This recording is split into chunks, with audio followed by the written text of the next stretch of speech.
Está no ar. Gente que fala. Gente que fala. Tem texto e direção geral do jornalista Fausto Camunha. Gente que fala. Reúne de segunda a sexta-feira formadores de opinião para discutir as principais notícias do dia. Está no ar. Gente que fala. Gente que fala. Tem o selo de qualidade. Tem texto e direção geral do jornalista. Olá, boa tarde. O programa Gente que Fala está começando. Estamos ao vivo pela UTV, a TV da internet e também pelas redes sociais, Instagram, Facebook, nosso canal no YouTube, as redes sociais aí, portanto, todas disponíveis para você acompanhar essa nossa jornada de hoje até a 1h da tarde. A gente quer você aí curtindo, comentando, compartilhando a nossa transmissão. Participe também pelo WhatsApp, fazendo perguntas aos nossos entrevistados. 973350038 é o número. De novo, 973350038. Eu sou Mauro Friesman, meio-dia em ponto. Hoje é terça-feira e vamos apresentar aqui os nossos convidados de hoje, que vão analisar, vão debater os temas por aqui propostos no programa Gente que Fala. Eu trago o Caio Manhanelli, cientista social, antropólogo e consultor político. Ele é diretor da Associação Brasileira de Consultores Políticos e do Instituto Paulista de Direito Eleitoral, também coordenador editorial da revista Vota. Caio está em Assunción, no Paraguai. Tudo bem, Caio? Bem-vindo, obrigado por aceitar nosso convite mais uma vez. Obrigado Mauro, por sempre me ter em conta aqui no programa Gente que Fala. É sempre muito bom poder participar com vocês aqui, debater e construir um pouco essa ponte de comunicação. Também com a gente a Roberta Bock, professora neuroeducadora, ela é supervisora de ensino do Estado de São Paulo. Roberta, obrigado pela presença, por aceitar nosso convite sempre. Tudo bem com você? Tudo bem, tudo ótimo. Obrigada pelo convite mais uma vez, poder estar com vocês e com essa turma tão especial. E obrigada àqueles que estão nos acompanhando. Também com a gente o Dr. Tiago Moliani, advogado, especialista em registros de capitais estrangeiros no Brasil e capitais estrangeiros no exterior. Ele é paralegal na PL Brasil Assessoria Empresarial. Dr. Tiago, tudo bem? Bem-vindo. Olá, tudo ótimo, Mauro. Muito obrigado pela oportunidade. Bom dia. E o doutor Estácio Ayrton Alves Moraes, advogado, especialista em direito do trabalho, mais uma vez com a gente. Obrigado, doutor Estácio. Tudo bem? Como estão as coisas? Olá, Mauro. Tudo bem? Tudo ótimo. Graças ao bom Deus. Quero agradecer sempre o convite para mais uma vez participar com vocês, com essa bancada maravilhosa, com toda a equipe do programa e responder aos nossos amigos, internautas, ouvintes, e vamos debater aí essa pauta maravilhosa também. Ótimo programa a todos. 12:02, pessoal, vamos ao primeiro assunto dessa edição de hoje, terça-feira, do programa Gente que Fala. É assim, né? Tá todo mundo ainda em choque com o ataque ocorrido ontem na Escola Estadual Tomásia Montoro, na Vila Sônia, zona oeste aqui da capital paulista. Um estudante de 13 anos matou uma professora, outras 3 professoras de um aluno também foram feridos a facadas e um outro estudante foi socorrido com crise de pânico. Há um mês, uma ex-professora do aluno de uma outra escola fez uma denúncia à Polícia Civil sobre o seu comportamento suspeito nas redes sociais. No celular do adolescente foram encontradas informações de ataques em outras escolas no país, o que indica que o crime foi planejado. O adolescente de 13 anos agora foi encaminhado, ficará internado, né, na Fundação Casa, e a gente vai começar com a Roberta Bock para tentar entender o que foi essa tragédia, como é que a neuroeducação já está olhando para esse episódio, Roberta, para tentar entender o que aconteceu. Claro, a Polícia Civil tem muito trabalho a ser feito, ouvir testemunhas, conhecer aí a rotina do adolescente nas redes sociais, para ver o que ele acessava exatamente, mas enfim, o que já dá para dizer sobre mais este caso de ataque em escola aqui no Brasil?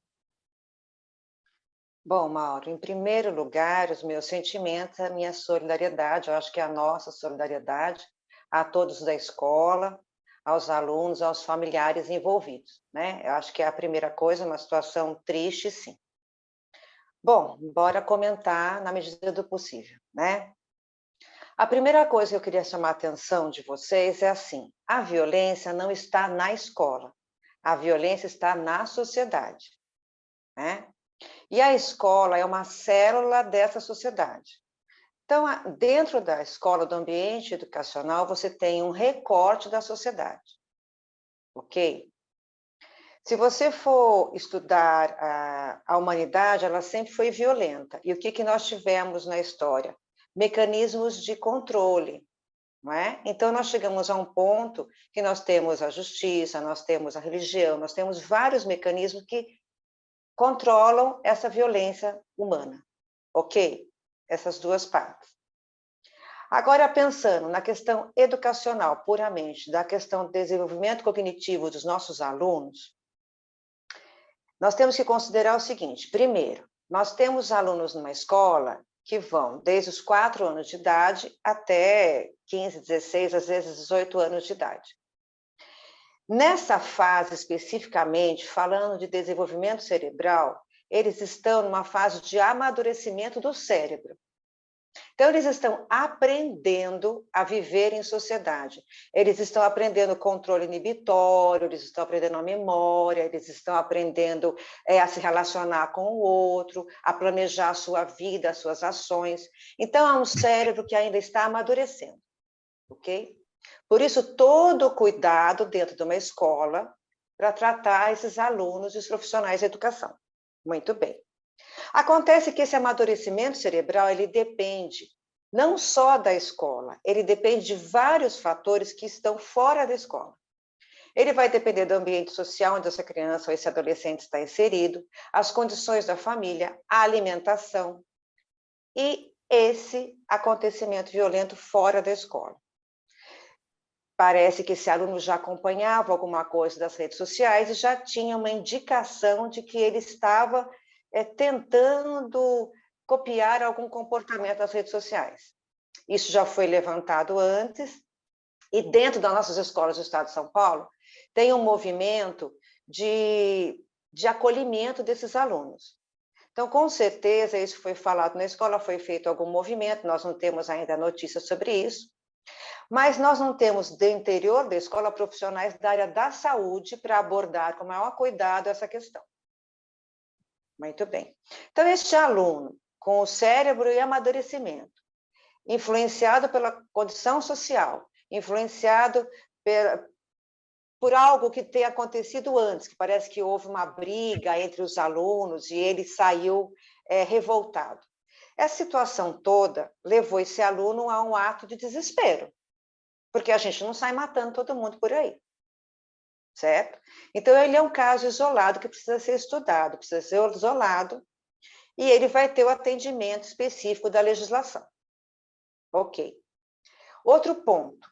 A professora que foi atacada, infelizmente veio a óbito, ela já tinha 71 anos de idade e a gente precisa pensar o que fez essa professora voltar a lecionar. Será que é só a vontade de lecionar?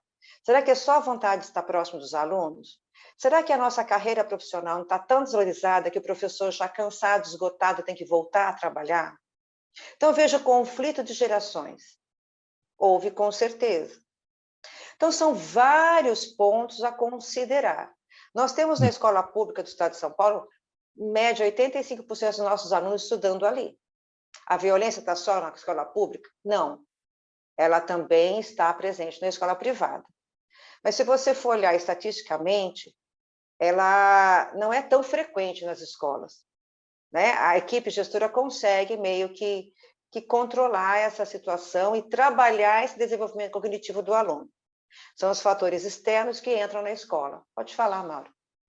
Bom, esse episódio, certamente, ele nos ensina muita coisa. E o que a gente tem que tirar desse ensinamento?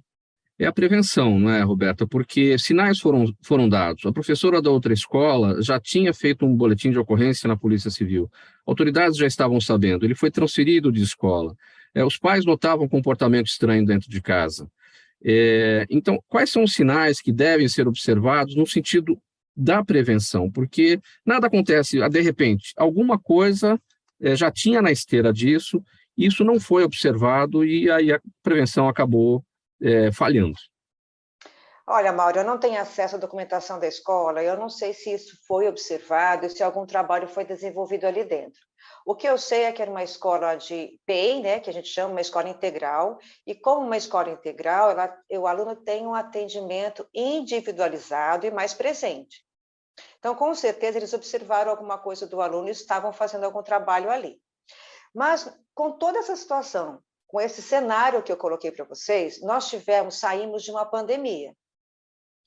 E a pandemia, ela mexeu muito com o cognitivo, com o emocional de todos, inclusive desses alunos e dos professores também. Então, nós temos hoje, no interior das escolas, muitos alunos, muitos professores, muitos profissionais que ainda se mostram abalados pela condição da pandemia. Então, o atendimento socioemocional, o trabalho socioemocional é grande com esses alunos. Eu repito, não posso dizer para você o que foi feito com ele anteriormente, porque eu não tenho acesso aos documentos e aos registros. Mas entendendo, por ser uma escola integral, é quase certo que ele foi atendido. Mas, em alguns momentos, o distúrbio ou a condição emocional ela está tão agravada que uma hora explode. Você pensa que está meio controlado e ela explode, né? Pode Mais falar. Uma pergunta, Roberto. O assunto assim é para a gente ficar muitas horas aqui falando. Pode falar. Outros temas mas assim é muita dúvida, é muita indignação, né, com o que aconteceu. Sim, claro. É chocante. Não, chocante sim, porque não é comum. O ser humano, se tem algo que ele para imediatamente, é quando ele vê na frente dele a possibilidade da morte. Nós temos medo da morte. Então, esse caso, dentro de uma escola, e uma escola é vista, idealizada como um chão sagrado, né? A escola é vista assim, que bom, mas ela é idealizada assim. Então, quando isso vai para dentro da escola, as pessoas acordam e falam, como dentro da escola? Espera aí, a escola é um recorte da sociedade. Que sociedade nós temos? Tem algo de policial nessa história? A linha mais conservadora já está dizendo, não, temos que baixar a idade penal. Enfim, você vai baixar a idade penal até os 13 anos de idade? Você vai punir com cadeia um adolescente, uma criança de 13 anos de idade por um ato desse? Enfim, qual é o caminho? Ele vai ficar lá, né, na Fundação Casa, enfim. Mas agora, trazê-lo de volta à sociedade exige um trabalho a ser feito. Qual é o caminho? Sim, existe um trabalho a ser feito. Em primeiro lugar, nós não podemos usar essa situação para levantar novamente aquele discurso, olha, vamos colocar mais punição, vamos colocar a polícia na escola, vamos revistar esses alunos. Não, a escola é um lugar onde trabalha a educação, ponto. Eu comecei a nossa conversa aqui chamando a atenção do amadurecimento cerebral. Isso é ciência. Então, nós temos os alunos dentro da escola num processo de amadurecimento cerebral. Eles cometem alguns erros dentro da escola, normais, na área pedagógica, na área cognitiva, porque eles ainda estão amadurecendo. Eu não posso pegar um adolescente desse e dar a ele o mesmo tratamento que eu daria para um adulto após os 25 anos de idade, que já tem, em tese, um cérebro amadurecido, ok? Esse aluno vai para a Fundação Casa, lá ele continua tendo atendimento educacional. Nós temos um convênio com a Fundação Casa, a educação tem um convênio com a Fundação Casa, e nós temos professores dentro da Fundação Casa, dando continuidade aos estudos. Eles não ficam lá parados pensando na vida, eles têm várias atividades, porque o objetivo é trazê-lo de volta para a sociedade, porque ele está numa fase de amadurecimento. Os motivos que levaram esse aluno a fazer isso, eles serão estudados. Estudados por psicólogos, estudados por sociólogos, estudados por nós. E as ações serão feitas. O objetivo final é trazê-lo de volta para a sociedade. A educação está aí para isso. Não para punir, mas para educar. Porque é dali, quando sai da escola, o aluno tem que ser um sujeito apto a viver em sociedade. É isso que a gente espera. E na maioria das vezes está dando certo. É preciso registrar isso. Bem, 12:14. Agora a gente vai passar para o próximo tema. A gente certamente vai voltar a tratar desse assunto por aqui à medida que as investigações ocorrerem. E vamos tentar entender, aprender realmente com tudo isso que aconteceu no sentido da prevenção.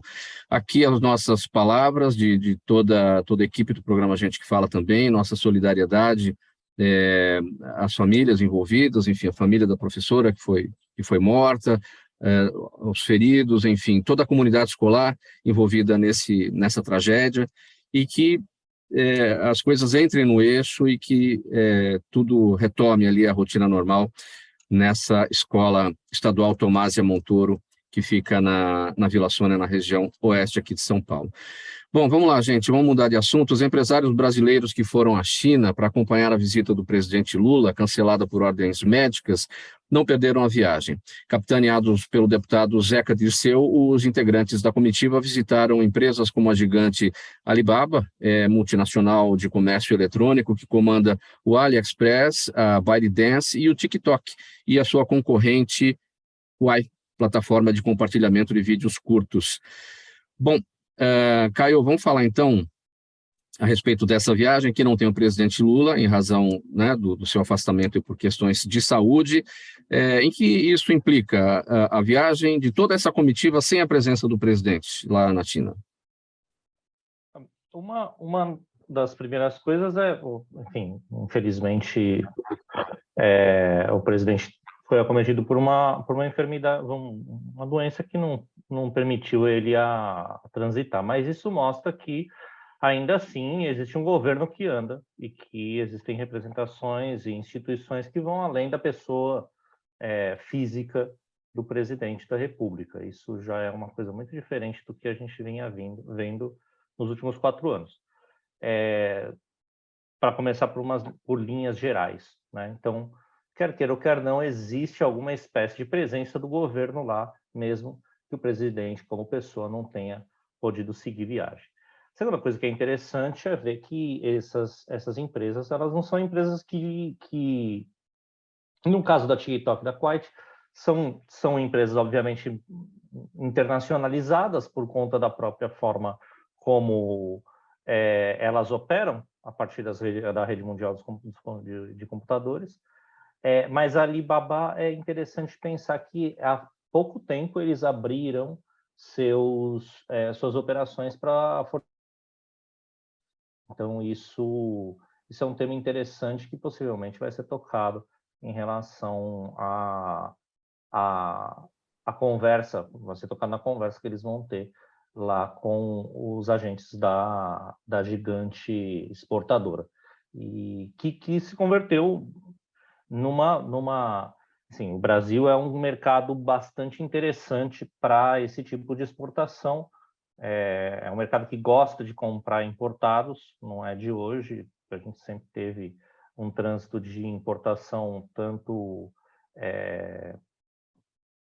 do Oriente quanto importação europeia. Nos últimos anos, com a subida do dólar, isso diminuiu, mas essa aproximação enfim, estabelece pontos possíveis aí de novas maneiras de operar, que tipo de lobby os empresários chineses podem ter interesse em relação, por exemplo, às questões fiscais aduaneiras, e por aí vai, né? Há uma agenda interessante aí aberta de conversação. E nessa agenda toda, Caio, quais são os setores que devem ser observados mais de perto? A gente está falando aqui dessas empresas, enfim, são do grupo aí da tecnologia. Agora, a gente tem que olhar, talvez, principalmente para o agronegócio, né? A China é compradora dos produtos brasileiros e tem toda uma comitiva do agronegócio lá, capitaneada pelo ministro da Agricultura, Carlos Fávaro, né? Então, como é que você observa essa questão do agronegócio nessa parceria com a China? Eu penso que, na verdade, eu penso que esses empresários do agronegócio estão em comitiva com o Zeca Dirceu. Não tenho certeza se o ministro Carlos Fávaro está acompanhando, não tenho certeza. Mas a notícia que eu tinha era de que esses empresários eram empresários, de certa maneira, ligados ao próprio Zeca Dirceu. Quer dizer, a gente tem que entender que nem todo agro é antipetista, né? Existe um setor... Aliás, o agro brasileiro, isso é um negócio interessante para a gente refletir. Quando a gente pensa em agronegócio brasileiro, ele basicamente está dividido em 2 setores de interesses que são muitas vezes contraditórios. O setor agroexportador, e o setor de abastecimento interno. O Brasil é um mercado bastante relevante hoje em dia, né? A gente teve aí por pelo menos uns 15 anos de desenvolvimento do mercado interno a ponto de posicionar o Brasil de maneira importante, inclusive, para o próprio mercado interno. Então, você tem dois grandes volumes de negócio, né? Eu não saberia dizer exatamente quais são os perfis dos empresários que estão nessa comitiva com a China, mas em relação à China, sempre, aí pensando de maneira geral, né, sempre vão pensar que a China é um país tão continental quanto o Brasil, obviamente muito maior, né? Você está falando aí de pelo menos no mínimo 4 vezes mais do que a quantidade populacional que o Brasil tem. E a China, ela é um espaço de mão dupla, né? Ela tanto importa quanto exporta. Então, a China, ela tem essa dualidade com a balança comercial brasileira. Se em alguns itens, em algumas temporadas, ela está exportando, seja frango, soja, ou o que seja, em outras temporadas ela é importadora. Então, às vezes ela está competindo com o Brasil e às vezes ela está comprando do Brasil. Precisa ver qual é o ciclo de compra e venda da balança comercial que a gente está vivendo hoje com a China. Uma das coisas que é interessante, Mauro, um detalhe bastante interessante e que tem a ver com a China, é o que passou no começo do ano em relação ao Mercosul, né? Uma das primeiras visitas que o presidente atual eleito fez, e já se aproximando ao bloco dos países em desenvolvimento, ou dos BRICS, como foram conhecidos, foi uma visita à cumbre da CELAC, que foi feita com os países que compõem o Mercosul. E nessa discussão, e nessas visitas, houveram algumas conversas sobre o acordo da China com o bloco como um todo. E aí é preciso colocar, eu vou deixar aqui só alguns elementos para a gente não tomar muito tempo, mas a gente precisa colocar, e a mídia brasileira acabou obliterando esse aspecto, que é a importância justamente do Paraguai nessa discussão. Primeiro porque a China, o Uruguai, que está hoje comandado por um presidente que supostamente é um presidente de direita, apesar de que o Uruguai tem um espectro central muito forte entre qualquer uma das duas possibilidades, entre esquerda e direita. Os presidentes são sempre muito centro, né? Não existe uma grande dissonância entre uma presidência e outra. O Lacalle Pou, presidente do Uruguai, teve um acercamento com a China. E a China respondeu para o Uruguai algo basicamente como: desculpa, mas o Uruguai não produz muito, nem algo muito específico que a nós nos interessa. Agora, como o Mercosul, vocês podem ser que ofereçam algo interessante para a gente. Só que tem um detalhe: só existe poucos países no mundo que reconhecem Taiwan como independente da China. E um desses países é o Paraguai. Se o Paraguai continuar reconhecendo Taiwan enquanto independente da China, a gente não vai fazer negócio com o Mercosul. Esse foi o recado que foi dado pela China. Lula passeou pelos países tentando conversar e se inteirando dessa situação, e obviamente para o Brasil não interessa nada, nem forçar a mão com o Paraguai, nem perder o espaço com a China. Vai continuar, aparentemente esse negócio não é uma coisa que andaria. Talvez essa seria uma agenda do presidente na China, mas a gente não sabe dizer porque ele não está lá. Para finalizar esse tópico, Caio Maianelli, sobre o novo Banco de Desenvolvimento do BRICS, né, formado pelo Brasil, Rússia, Índia, China e África do Sul, agora, sob a presidência de Dilma Rousseff. Tinha um presidente brasileiro antes, né, o Marcos Troio. Enfim, trocamos um brasileiro por outro brasileiro. O que muda aqui para a gente? Olha, a gente tem que pensar primeiro que é uma mudança de governo, né? A gente não está falando só de uma mudança de cabeças, a gente está falando de mudanças de pensamentos. Então, o que nós esperamos é, de fato, há uma postura desse atual governo em integração, né? Uma postura muito diferente da postura isolacionista do governo anterior, e tendo em vista essa diretriz, entendendo que Dilma Rousseff faz parte desse conjunto que pensa dessa maneira, a gente espera que o BRICS e o Banco dos BRICS funcione no sentido da integração internacional. A gente teve, no período anterior desse partido no poder, a gente teve a internacionalização de empresas importantes. A gente teve a exportação de mão de obra qualificada, não só para a Centro-América ou mesmo para os Andes, mas a gente exportou mão de obra qualificada para a África e até para o Oriente Médio. Então, assim, a gente está falando de um potencial que volta a crescer em relação às empresas brasileiras e às empresas destacadas do Brasil. 12h25, programa Gente que Fala no ar, edição de terça-feira por aqui, pelo AltV, estamos ao vivo e também pelas redes sociais, Instagram, Facebook, o nosso canal no YouTube, tudo à sua disposição para você acompanhar a nossa jornada de hoje.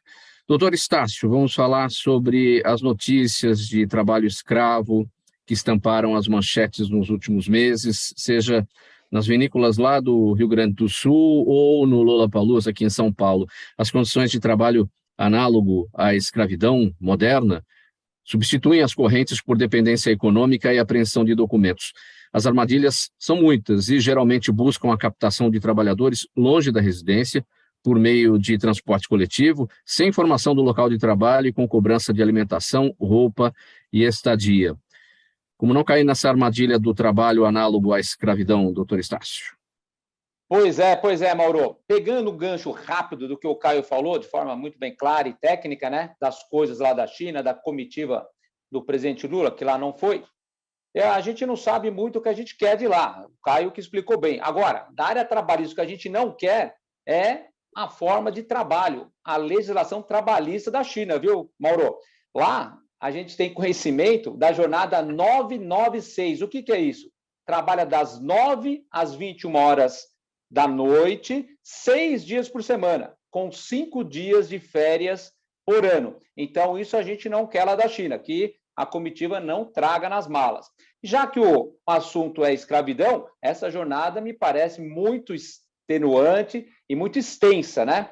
Então, lá na China é complicado. Lá, a gente pode até considerar um trabalho análogo a de escravo por conta do monte de horas que se trabalha.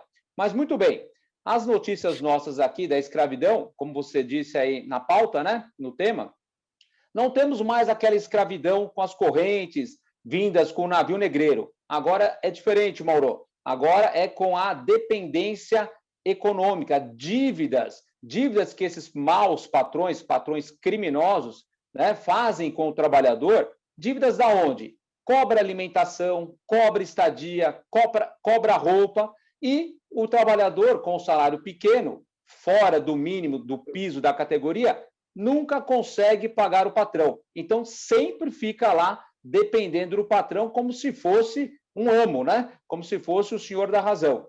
E as armadilhas que a gente vê por experiência são o quê?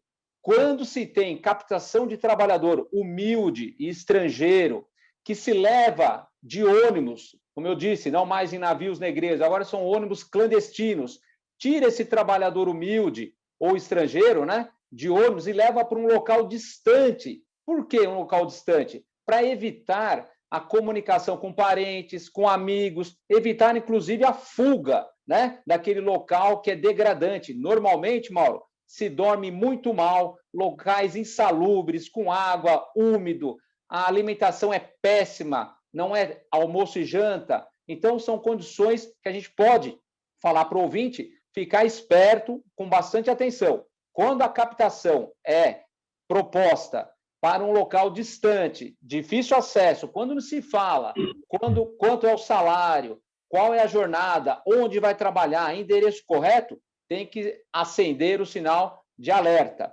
porque pode ser que esse trabalhador, junto com demais, normalmente humildes, possam estar caindo numa armadilha. Isso acontece, viu, Mauro? É bom a gente deixar claro também, nas indústrias da pesca, empresas agrícolas também acontece, e empresas ilícitas que mexem com drogas e exploração sexual. De alguma maneira, o trabalho análogo à escravidão, doutor Estácio, tem alguma relação com a própria crise que vivemos de tempos em tempos? Muita gente desempregada, muita gente desesperada atrás de emprego, e aí isso acaba sendo a isca, porque as pessoas vão atrás do dinheiro, eu preciso trabalhar, eu preciso sobreviver. E aí acaba mordendo uma isca de um trabalho análogo à escravidão, porque não, o desespero tem levado a isso, a dificuldade de prestar atenção. Sim, Mauro, podemos dizer que é um dos fatores, sim, que levam o sucesso desses péssimos patrões criminosos. É um motivo pelo qual é atrativo ao trabalhador, como eu disse, humilde. Geralmente a gente vê lá do estado pobre, né? Infelizmente, Piauí, Rio Grande do Norte, até da Bahia, são trazidos para São Paulo e até, às vezes, Mato Grosso, Goiás, para trabalhar em fazendas, na área, no segmento agrícola, até aqui em São Paulo, né? Empresas de tecelagem. Aí, aqui em São Paulo, também muitos estrangeiros, bolivianos, até paraguaios, né? Então, a gente vê que a pobreza, a dificuldade, a falta de emprego também consegue captar esses trabalhadores, humildes na sua maioria, para que eles concordem, sejam iludidos de virem trabalhar em São Paulo, ou Goiás, ou Mato Grosso, com a esperança daquele bom emprego, carteira assinada, mas quando chega no local de trabalho, é tudo diferente, é terrível, é escravidão moderna, Mauro. Vamos girar um pouquinho esse tema aqui também entre todos. Caio, você que não está no Brasil, você que está no Paraguai, tem uma boa experiência de vida por aí no seu trabalho. O que diz a legislação a respeito disso tudo aí? Quais são os desafios em relação às autoridades do trabalho, Ministério do Trabalho aí no Paraguai, na fiscalização, enfim? Aqui no Paraguai existe menos essa intensidade do trabalho escravo, né? Nos casos que a gente viu ultimamente no Brasil, né, de grandes empresários aí usando e abusando da ideia de terceirização, mas ao mesmo tempo que você tem um mercado informal muito grande, né? Você tem uma legislação que cobra muito, mas que no final das contas acaba não sendo aplicada. Isso acontece não só no Paraguai, mas principalmente nos países onde você tem estruturas estatais mais frágeis, né? O Brasil, por exemplo, tem uma estrutura estatal muito mais pujante em relação a isso, um ministério, um jurídico totalmente dedicado ao trabalho, como é a Vara do Trabalho. Isso é uma coisa que não tem em todos os países. Então, claro, existe também o que a gente conhece em termos de trata de pessoas. Ela normalmente são pessoas que vêm das periferias para os grandes centros. Então, você vai encontrar muito mais situações análogas à escravidão, ou em grandes cidades, como São Paulo, como Buenos Aires, ou grandes cidades europeias, ou em espaços interioranos que são basicamente extensões dessas realidades urbanas, como, por exemplo, fazendas em cantos isolados que produzam algum item de luxo ou algum item em massa em espaços de precarização. Eu lembro muito de situações com olarias, né? As olarias tinham fama de ter muito escravo pelo Mato Grosso. Mas aí são casos claro, cada setor econômico tem seus espaços onde podem vir a criar esse tipo de vulnerabilidade, que é uma vulnerabilidade social, mais que tudo, né? Doutor Tiago Moliani, na sua avaliação, quais são os mecanismos necessários para melhor observação disso, a prevenção do trabalho análogo à escravidão? O que é que está faltando no Brasil para a gente acabar de vez com essa chaga? Creio que seja um problema muito mais relacionado a um lado político-social. Então, a política do Brasil ela está muito ligada a essa questão. Sim. E daí... Pode concluir.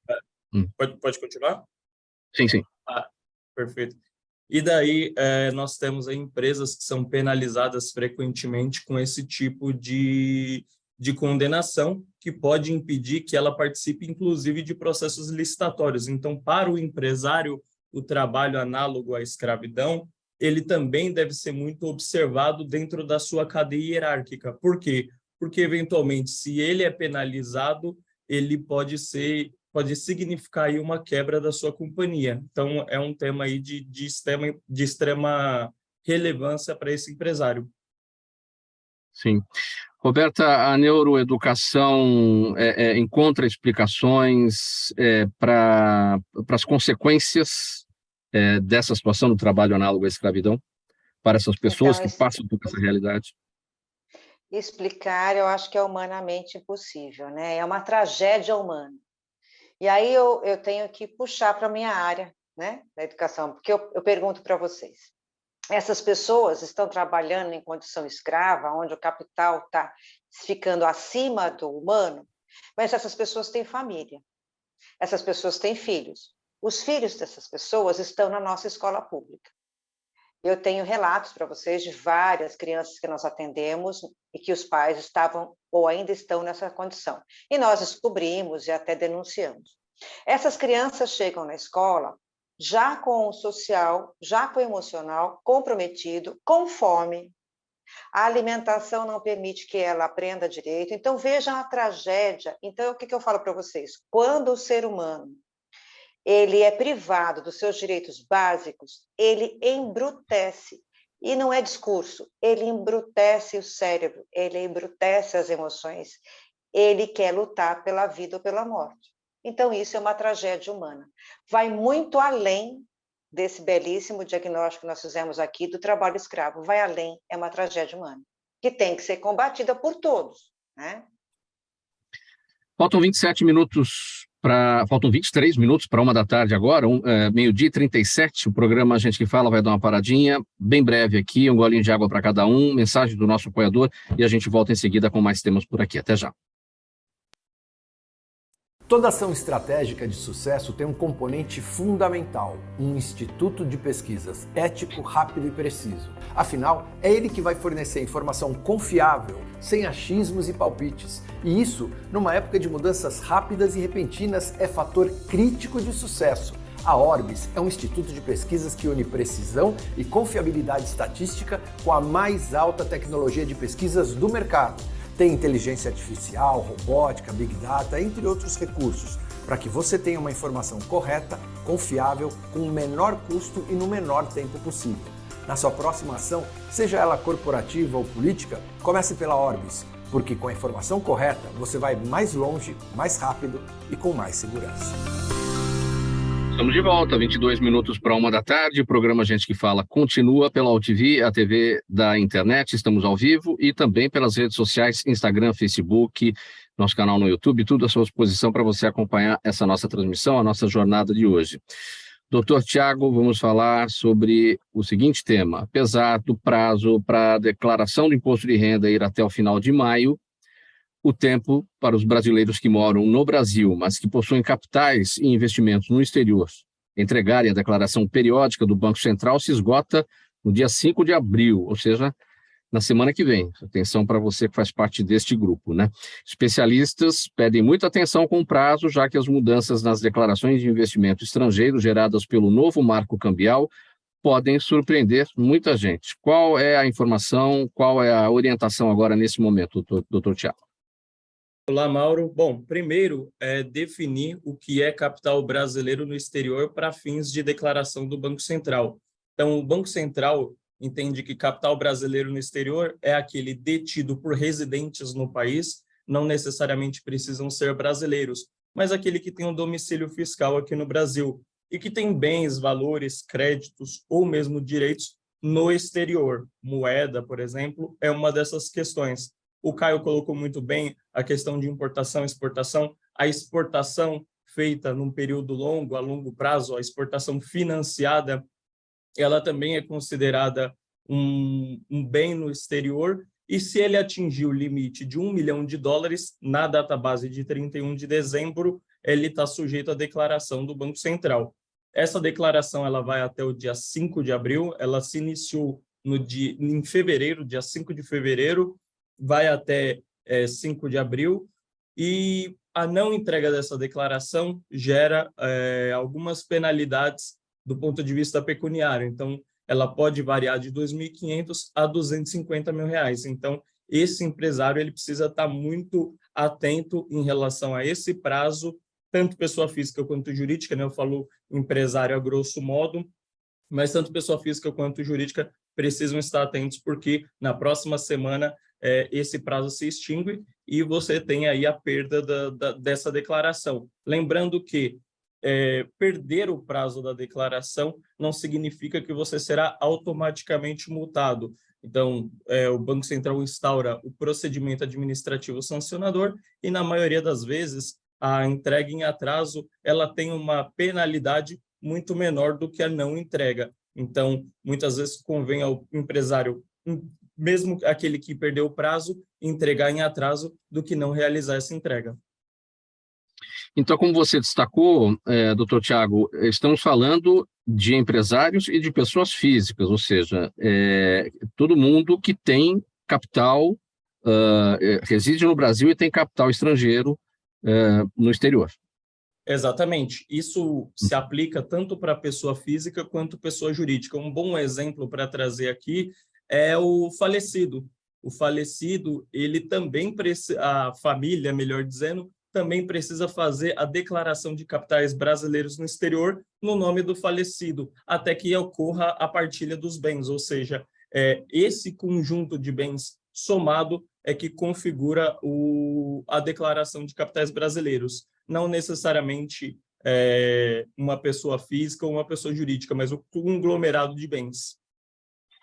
Usando até uma expressão do imposto de renda, da declaração anual de ajuste do imposto de renda, esse ponto final aí que você destacou é como se fosse um espólio transitório, ou seja, enquanto não houver a partilha, também existe um espólio transitório nessa declaração periódica do Banco Central, como existe o espólio transitório para a declaração de imposto de renda enquanto não é feito o inventário, enquanto não é feita a partilha.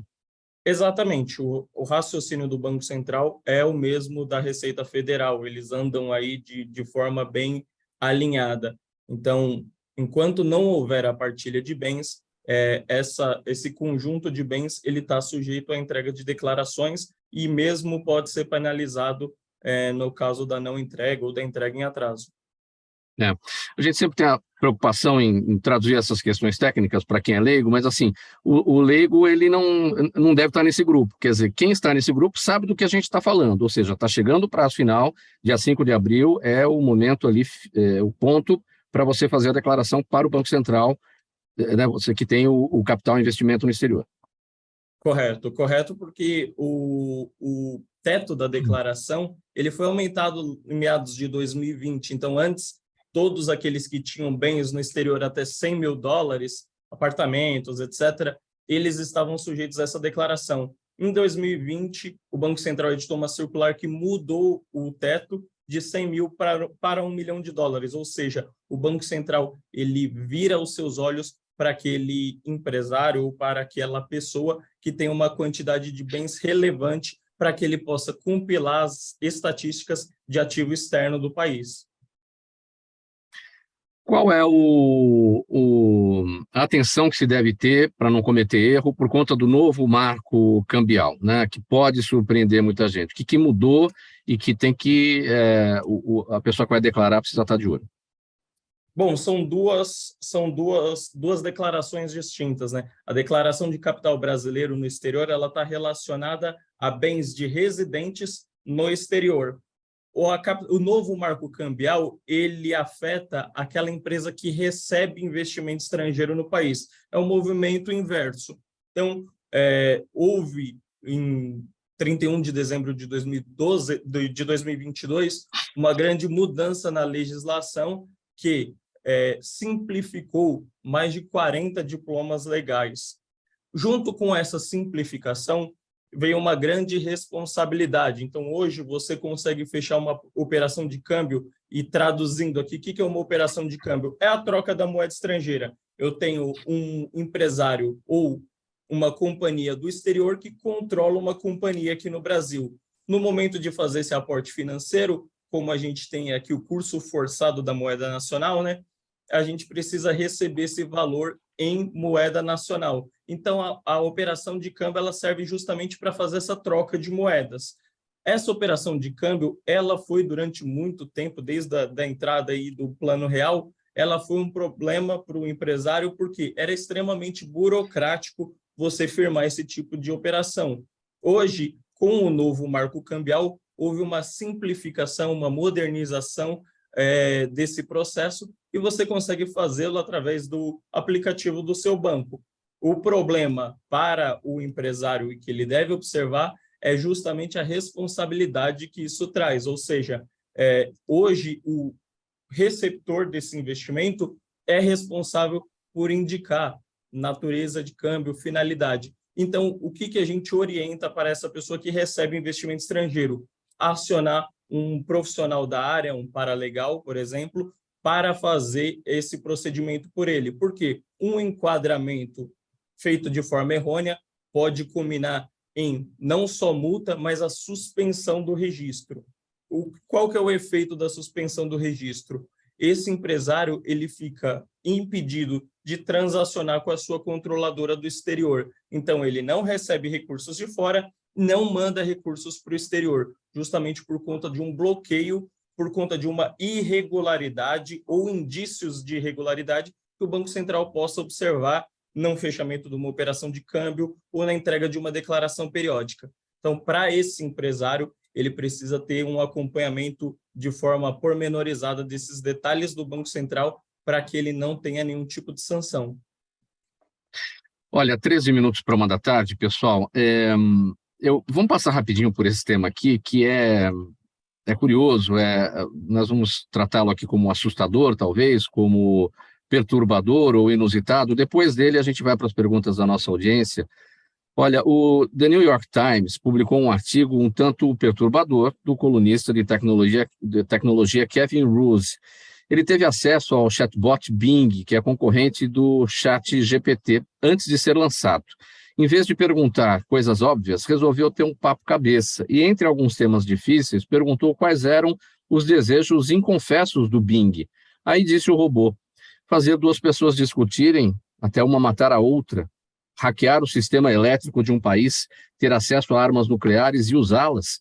Em determinado momento, a máquina disse que o amava e que ele era a primeira pessoa que a ouvia de verdade. Kevin avisou que era casado, mas Bing insistiu no assunto até que o colunista o desligou. E aí, assustado, o colunista diz não saber até quando esse botão de desligar vai estar disponível aos humanos. Você também se assusta, Caio, com toda essa história? Mauro, essa não é a primeira vez que se está discutindo ou se está criando esse tipo de imagem ou, enfim. Existe uma coisa chamada spin doctors, né? É um conceito antigo de polemização que é usar justamente notícias noticiosas, notícias polêmicas para chamar atenção sobre algum aspecto, ou mesmo para promover alguma coisa, né? Isso a gente chama de manipulação básica. Essa, pelo menos, assim, eu não gosto de ficar indo atrás dessas polemizações, porque elas parecem muito amarelistas, como a gente dizia em espanhol, ou gazeteiras, né? Essa é a terceira que eu vejo. A primeira foi sobre a inteligência artificial da Google, dizendo que o engenheiro deixou o projeto porque a inteligência tomou consciência de si mesma. Também reproduzindo o diálogo suposto que ele teria tido com a inteligência da Google, e a inteligência mostrou que não é a inteligência que a Google usa, é uma inteligência experimental da Google. A segunda foi com o próprio ChatGPT. Interessante que com o ChatGPT, inclusive uma das mesmas frases que a pessoa que entrevistou o ChatGPT usou, quer dizer, pelo menos respondeu, é a mesma que o Bing está usando, que é "eu te amo". Então, em algum momento, algumas semanas atrás, o ChatGPT também disse "eu te amo" para alguém que estava interrogando ele, né? Inclusive, o ChatGPT, segundo essa nota sobre o ChatGPT, dizia que o ChatGPT respondia dizendo "eu não sou o Bing", né? Falando assim, até como se existisse uma concorrência. Então, a pergunta é até quanto, primeiro, esses diálogos são reais? Primeira pergunta que se põe é até quanto esses diálogos são reais? Isso não é uma inventividade, é uma fake, basicamente, para promover essas ferramentas. E a segunda coisa realmente, se a gente... E aí, sim, beleza. Vamos se preocupar, então, com, de fato, o que essas coisas podem se transformar. Cadê a legislação que cuida desses impedimentos? Eu sei que há 10 anos atrás, a União Europeia já começou com uma legislação sobre inteligências artificiais. Já tem legislado algo que nem existia direito naquela época. Essa é a segunda questão, né? Talvez essas notas sirvam justamente para chamar a nossa atenção em relação a legislar sobre algo que potencialmente é ofensivo à espécie. Roberta, de qualquer forma, um "eu te amo" emitido pela máquina, né, não deixa de ser ruim, né? Afinal de contas, a própria máquina disse, né, entre os seus desejos inconfessos, que ela quer fazer duas pessoas entrarem em discussão até uma matar a outra, hackear o sistema elétrico e ter acesso a armas nucleares, ou seja, um "eu te amo" no meio dessa história, faça amor, não faça guerra, né? Mauro, isso é assustador, sabe por quê? A gente tem que voltar um pouco e pensar que o que é que alimenta, esses dados são alimentados por quem? Por nós. Então, nós fazemos procuras o tempo todo nas plataformas, na internet, nós acessamos isso, aquilo, com aquela impressão que ninguém está nos vendo. Então, lá pela alta madrugada, alguém acessa alguma coisa, alguém vê alguma coisa, ele está sozinho, é ele e a máquina. Né? Então, essas ferramentas, essa inteligência artificial tem acesso a tudo isso e cruza todos esses dados. No momento desse, ela está cruzando dados, ela está respondendo aquilo que o nosso inconsciente deu para ela em algum momento, em alguma busca. Então, as pessoas precisam entender isso, ela está refletindo a nossa sociedade, o nosso humano, quando está trancado, achando que ninguém está vendo, e alimentando essa rede. É preciso refletir sobre isso. Perguntas da nossa audiência por aqui, 8 minutos para 1h da tarde. Roberta está falando, então eu vou com você. A Daniela Neves está no YouTube e ela diz o seguinte: estamos seguindo o caminho dos Estados Unidos, onde os ataques com armas em escolas é considerado um problema quase epidêmico? Não, não estamos, não. A nossa educação, o nosso sistema educacional é bem diferente do americano, tá? Nós temos uma atenção maior para os alunos, o nosso currículo é diferenciado, e como eu falei no começo, a violência está na sociedade, né? Então, a escola é uma célula dessa sociedade. E pensando assim, olhando no geral, a nossa escola até que vai bem nesse sentido, até que tem conseguido dar conta disso. Né? Nós temos casos aqui ou ali isolados, graças a Deus, infelizmente, alguns chegam a ser fatais, mas não podemos comparar, não. A nossa educação ela é diferente, bem diferente. Tiago, a pergunta da Marcela Cabrini no Facebook: quais são os primeiros passos para quem gostaria de abrir uma filial de uma empresa brasileira em outro país? Bom, Thiago. Procedimento para... Opa, abriu o áudio? Perfeito. O procedimento para você abrir uma filial brasileira, no caso, uma sucursal, né, que seria uma filial fora do país, ele decorre de Brasília. Então, primeiro ele passa por Brasília e depois para os órgãos públicos nacionais. Não há um controle de forma efetiva do Banco Central, porque a gente está falando de um movimento de capital brasileiro no exterior. esse capital brasileiro no exterior ele só vai ser observado pelo Banco Central no momento em que ele ultrapassar $1 milhão, que aí a gente cai na questão da declaração do DCBE, que é a de capitais brasileiros no exterior. Então, no momento em que você abre uma companhia fora, ainda que você não tenha integralizado o capital dela, você não tem nada a fazer no que diz respeito ao Banco Central. No momento em que o capital investido nessa companhia ultrapassa o limite de 1 milhão, o investidor nacional precisa observar, olha, eu tenho bens lá fora, eu tenho uma participação societária lá fora que ultrapassa o limite de 1 milhão. E aí ele contata um profissional especializado para fazer a declaração do DCBE para ele. Estácio, o José Carlos Pereira, acompanhando a gente aqui pela UTV, quer saber se tem alguma diferença nas regras trabalhistas brasileiras para a contratação de um trabalhador estrangeiro. Olha lá, José, tem alguns requisitos que devem ser observados para que o trabalhador estrangeiro tenha regularidade aqui no Brasil. Primeiro, ele tem que ter uma autorização, né, do Ministério da Justiça, provisória, para aqui ficar e permanecer. Deve ter também uma autorização do Ministério do Trabalho para que ele trabalhe na empresa, aquela empresa que vai contratá-lo. Com relação aos direitos trabalhistas, devem ser observados todos aqueles vigentes no país. Tá bom, José? CLT, além dos acordos coletivos e convenções coletivas dos sindicatos. Tá certo? Caio Maianelli, Lilian Dutra no Instagram diz o seguinte: a visita da comitiva brasileira à Alibaba, ou Alibaba, é uma piada pronta? Aí diz ela, é uma referência a Alibaba e os seus 40 ladrões? Pois é. Baba quer dizer pai em árabe. Pai de Ali.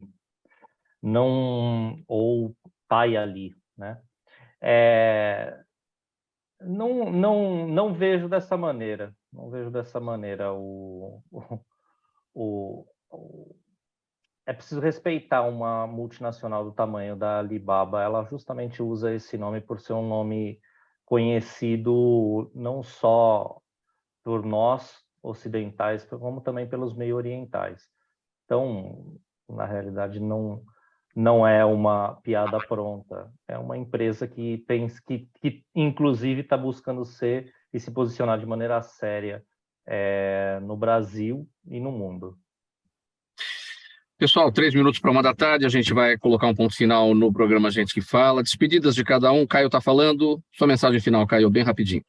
Um abraço para vocês todos. Muito bom estar aqui com o Thiago, com o doutor Estácio, com a doutora Roberta. Muito gostoso ter ouvido a doutora Roberta falando sobre essa fatalidade que aconteceu ontem, porque põe, de certa maneira, de uma maneira muito tranquila, nos acalma em relação à indignação que gerou o fato de ontem. Penso que foi muito elucidativo, de fato, a exposição da doutora Roberta. Thiago, eu preciso consultar o Thiago, porque eu tenho transitado demais capitais entre fronteiras, então preciso conversar com o Thiago em algum momento. E doutor Estácio, um grande abraço, boa sorte aí na Raposo Tavares, a região onde eu resido em São Paulo. Obrigado, ainda bem que você está bem longe. Eu vou chegar, logo eu vou chegar, em maio eu estou por aí. Seja bem-vindo. Doutor Estácio, palavra final. Aproveitar para também demonstrar minha solidariedade aqui com a Roberta, porque eu tenho uma família, viu, Roberta? Mais da metade, todos aí do magistério, também da rede pública. Minha mãe com 70 anos, ainda dentro da sala de aula. Então, ela já enfrentou nessa carreira dela inúmeros problemas e sempre ela acredita na criança, no amor da criança. E agradecer a todos do Gente que Fala, a todos os ouvintes, desejar um grande abraço e uma ótima semana. E a você, Mauro, e toda a equipe. Doutora Roberta Bock, sua palavra final. Muito obrigada pela oportunidade, pelo carinho aí da bancada, muito obrigada. Obrigada à audiência, às perguntas, àqueles que ficaram conosco até agora e até a próxima. Tiago, sua vez, sua palavra final. Mauro, eu queria agradecer aí a oportunidade de poder trazer esse tema aí de interesse dos empresários, como me parece o caso do Caio. E é isso, é realmente alertar o ouvinte de que existem aí diversas declarações que precisam ser observadas do ponto de vista do Banco Central, e é muito bom ter um espaço na mídia para poder falar disso. Vamos colocar, então, um ponto final definitivo aqui, né, no programa Gente que Fala de hoje. Agradecimento a todos vocês que estiveram com a gente nessa jornada. Caio Maianelli, doutora Roberta Bock, professora e neuroeducadora, e os advogados, doutor Tiago Moliani e Estácio Ayrton Alves Moraes. O programa Gente que Fala, sempre realização da ABCom, na técnica da OLTV, o Sérgio Oliveira. Sérgio, valeu pelos trabalhos de hoje. Apresentação minha, Mauro Friesman, pauta e redação Pedro Schiavon, Zenilda Salvato, nossa diretora de produção, jornalista Fausto Camunha, nosso diretor-geral, na OLTV, a direção-geral do Alberto Luchetti. Você, nossa audiência, você, espectador, internauta, a razão da nossa presença aqui todos os dias. Obrigado, a gente se vê amanhã a partir do meio-dia, aqui pela OLTV, ao vivo e também pelas redes sociais. Boa tarde a todos, tchau, até lá.